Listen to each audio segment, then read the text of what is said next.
All right, it's a 9/11 health program that is rapidly running out of money because so many people still need that help. And a bipartisan push now to make sure they get that help. With us right now, New York Democratic Senator Kirsten Gillibrand joins us, and New York Republican Congressman Andrew Garbarino. Welcome to both of you.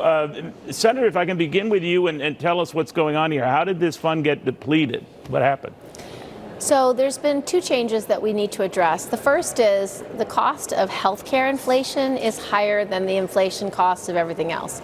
And so when we originally scored the bill, we didn't anticipate higher healthcare costs, largely because of COVID, largely because our hospitals have been overburdened, and many other issues. So the cost of healthcare has gone up more than other things. And the second thing is, when we first wrote the bill, we didn't realize that the first responders at Shanksville and at the Pentagon would actually get the same diseases. But because these toxins were caused by the fact of and the presence of jet fuel lighting things on fire, they actually are experiencing the same diseases. So this opens up the program for both the first responders and those exposed at Shanksville and the Pentagon, as well as military responders. We didn't cover the DoD military personnel, but they need to be covered because the nature of the diseases and cancers are really unique, and the 9/11 health program actually covers them and treats them better than the VA would or any other health care available. You know, it's interesting, too, Congressman, because I can remember there were assurances at the time in 9/11, the EPA had sort of said everything's okay, and then we later found out that was not the case.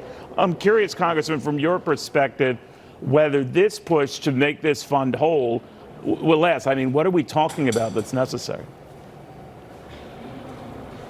Well, to make it whole and to make it so everybody who was there in the pile and the people who were sent back into the city and the members at Shanksville and the first responders at the Pentagon, I believe we need about $2.1 billion, which, you know, at the end of the day, we made a promise to these men and women. We made a promise, and we need to keep that promise. They were there on the pile. They were looking for survivors. They were at the Pentagon looking for survivors. They were told things were safe. That was not true, and now they're getting sick. They're getting very rare cancers, and we need to take care of them. We need to keep our promise. On that point, Congressman, there are many right now who are saying the same kind of thing is going on in Ohio, and those people are being told that everything is okay. Now, there might be apples and oranges here and no connection at all, but they're not buying the reassurances that the same folks back on 9/11 were getting. What do you think of that? Well, absolutely. I mean, it just shows, you know, if I was in Ohio right now, I'd probably be a little hesitant to be listening after seeing what happened with 9/11. We are seeing in New York rare cancers. People are still getting sick 21 years, 22 years later.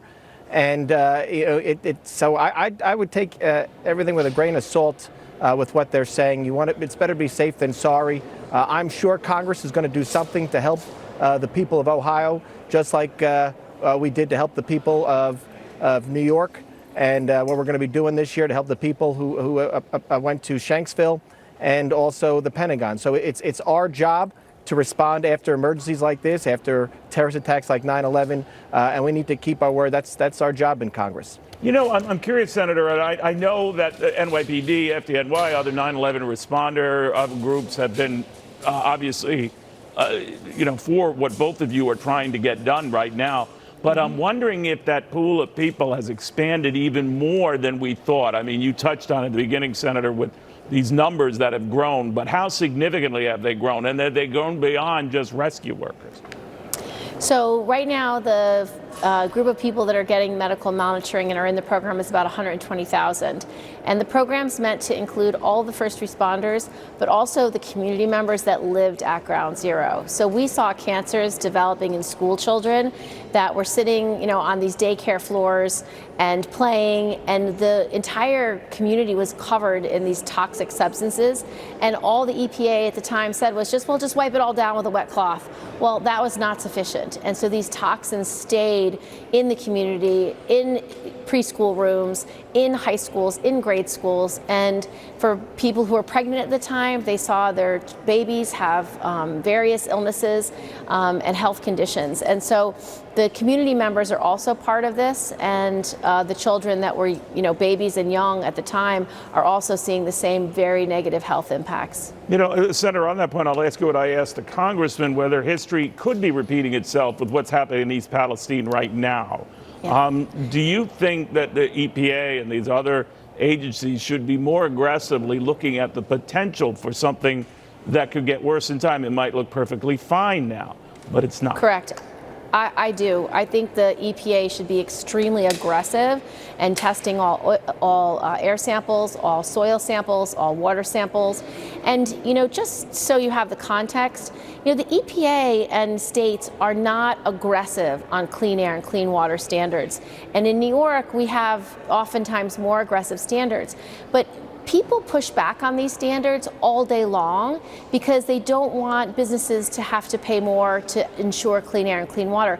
But the truth is, until it comes to your family, you don't realize how important these standards are. And so I hope that post this horrific accident, not only will the people who are culpable pay, but that we have better rail system requirements, better safety standards, better notices to communities when horrible toxic chemicals are coming through their community, either on a train or on a truck or in a barge, so that communities have more safety and that there's more oversight. We didn't even have a requirement that you have to have 2 people on the train to see if something's going wrong. That's outrageous. So we have a very strong bipartisan bill to begin to fix the rail standards, but I just hope your viewers understand clean air and clean water are necessary for human life.